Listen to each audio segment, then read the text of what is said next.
機体の塗装が終わった。まあ、ちょっと塗装前に色々あったが、完成まであと少しだ。頑張って作業していこう。塗料が乾いたようですので、これからデカールを貼る作業を行います。前にも言いましたが、ウップ主が予定を変更してしまったために、当初使用するはずだったキットのものだけでは足りないマークが出てきました。足りないマークをどうするか、ウップ主はちゃんと考えていたようです。この前ウップ主とササラちゃんが大暴れした後に、ウップ主が置いていった封筒。その中にこれが入っていました。デカールが入っていたんですが、メーカーのものと違うものです。画像からではよくわからないと思いますが、これはクリアデカールに印刷して作った自作デカールです。日の丸部分はキットのデカールにもありますが、おそらく印刷スペースが余ったからついでに印刷したのでしょう。必要な尾翼部分のマークが用意されていますので、これでウップ主の指定通りに作ることができます。デカールを貼る作業の前にちょっと説明すると、自作デカールを使う場合、一月をつけないといけないことがあります。市販のものと違い、1枚のクリアデカールにそのまま印刷されただけなので、いちいちデザインナイフでカットしないといけないということです。市販のものでもカットしている人もいますが、自作デカールでは必須の作業です。では、貼っていきましょう。今回、キットに付属しているデカールも併用します。水で濡らし、デカールが動くようになれば貼る場所にマークセッターをつけます。マークセッターには軟化剤と糊が入っていますので、この作業にはおすすめです。貼る位置は説明書をよく見て貼りましょう。軟化剤の入っているマークソフターを使用すると、しばらくしたらデカールが柔らかくなりシワができると思いますが、乾いたら自然にシワは元に戻ります。ただ気泡ができていたら、デザインナイフなどで穴を開け空気を出す必要があります。デカールが乾いた時空気の逃げ場はないので、気泡はそのまま残ります。貼り終わったら、しばらく放置して乾燥させます。デカールは、尾翼の部分と胴体の白枠付きの日の丸のみ自作デカールで、あとはキット付属のものです。デカールが乾いたらその付近にクリア塗料を吹き付けます。次に行う、汚し塗装からデカールを保護するためです。特に自作デカールはエナメル溶剤に弱いので、クリアコーティングしていないと、びっくりすることになりますよ。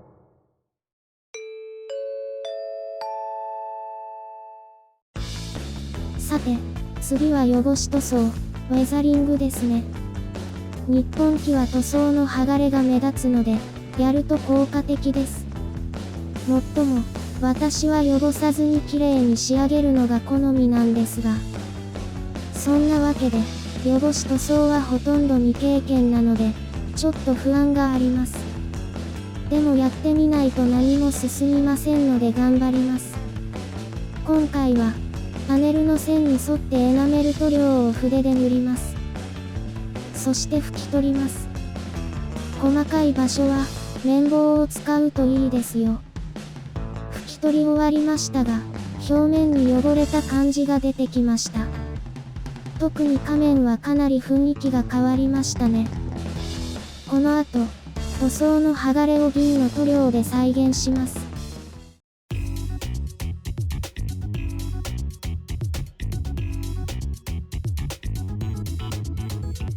エナメル塗料をわずかに塗っての作業です。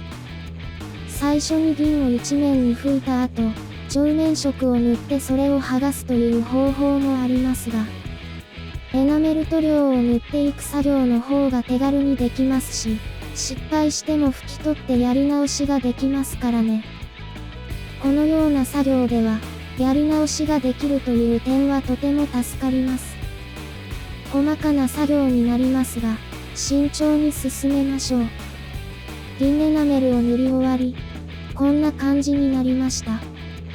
次にエアブラシに黒を入れて排気管の後ろに細吹きします。排気などの汚れを再現します。ウェザリング終わりました。その後は機体全体に艶消しクリアを吹き、全体的な艶を整えます。ちなみに72分の1などの小さい模型の場合は、艶消しで仕上げることが多いです。しかしスケールが変わって、24分の1の車の仕上げ塗装の時は、艶ありで仕上げた方がいい感じになりますよ。塗装が終わりまして、こんな感じになりましたが、いかがでしょう？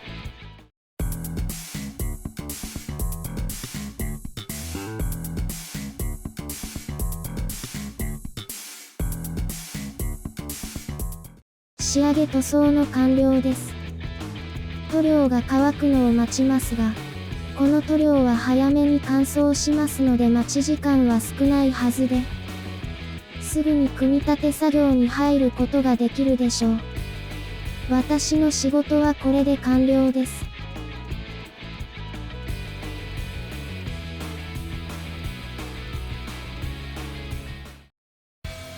塗装作業が終わったみたいですね。それではいよいよ最終組み立てに入ります。小さな部品を取り付けていきますので、慎重に作業します。どこから組み上げてもいいですが、今回はコックピットから始めようと思います。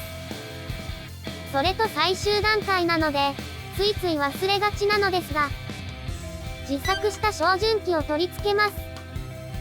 次に回収した青島の分割キャノピーを位置に気をつけながら接着しますが、青島製の分割型キャノピー、うまく取り付けられましたね。部品を紛失したため、このようなことになりましたが、なんとかなってよかったです。次にエンジンとカウル、プロペラ関連の部品を取り付けます。その後死脚や尾輪の接着。小さな部品が多いので、慎重に作業します。ここまで済めばほぼ組み立ては終わりですが、ここでキットでは省略されているアンテナ線を追加しましょう。釣り糸を適当な長さに切り、マジックで黒に塗装。その後瞬間接着剤で固定し、余った部分をカットするだけの作業ですが、この作業ではなぜか、瞬間接着剤はなかなかつきません。瞬間でつくはずなのになぜかつきません。接点が小さいからでしょうか。瞬間接着と思いたくなるほど時間かかります。手で固定しようとすると、動いてしまったりでイライラしてくるかもしれませんが、根気よく作業しましょう。ようやく接着できました。なかなか苦戦しましたね。これで最終組み立ては終わりました。私の仕事は終わりです。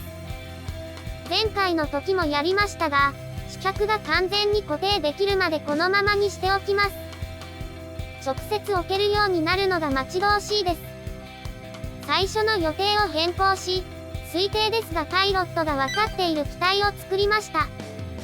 ブック主曰く、市電は誰がどの機体に乗っていたかという情報は少ないので、調べるのに苦労した。ということです。説明書の図にはなかったのですが、青島の説明書の指定の尾翼のマークを参考に自作でカールを作成しはりましたが、どうやらうまくいったみたいですね。ようやく完成したので感無量です。この後写真撮影はウップ主にお任せします。どのような写真が撮れるか楽しみですね。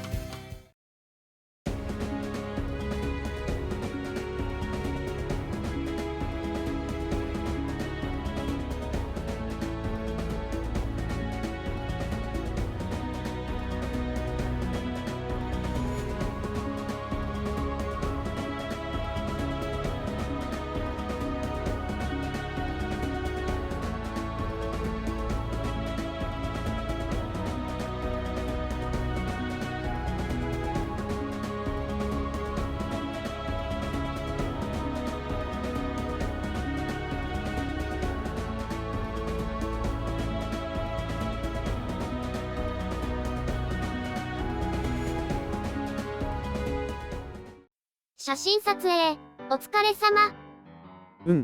今回もなかなか動画制作に時間がかかってしまったね。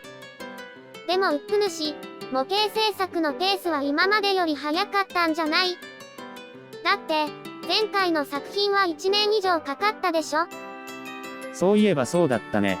でも効率よくやったらもっと早くアップできるから頑張らないとね。まあ、この模型を作っている間にリアルで色々ありすぎたからね。仕方ない部分もあるね。そういえば、報告しなければいけないことがあったんだった。なにどうしたの？撮影直前にね。撮影に使っていた背景紙が市電を直撃してね。アンテナが折れちゃったんだ。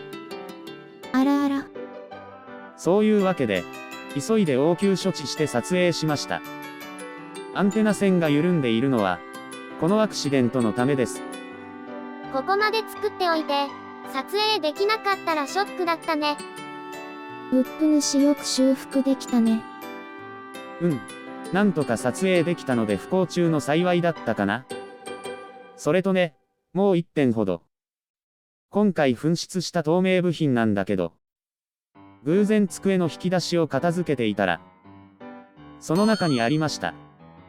どうやら動画制作前にキットを確認している時に、引き出しの中に紛れ込んでしまったようです。意外な場所だったので、探す時思いつかなかったよ。そんな場所にあったとは。その部品どうするの？ジャンクパーツとして保管しておくよ。何かの役に立つかもしれないし。それにしても、完成した後に見つかるとは。無事に作れたから、まあよしとしよう。話は変わるけど次回作は何にするの？もしかして、もう決まっているとか？実は決めているけど、ここでは言えないよ。私たちの意見も聞いてほしいんだけど。実際作業しているんだからね。伝書するよ。さて、そろそろ。そうだね、皆様。最後までご視聴していただき、ありがとうございました。また次回の動画でお会いしましょう。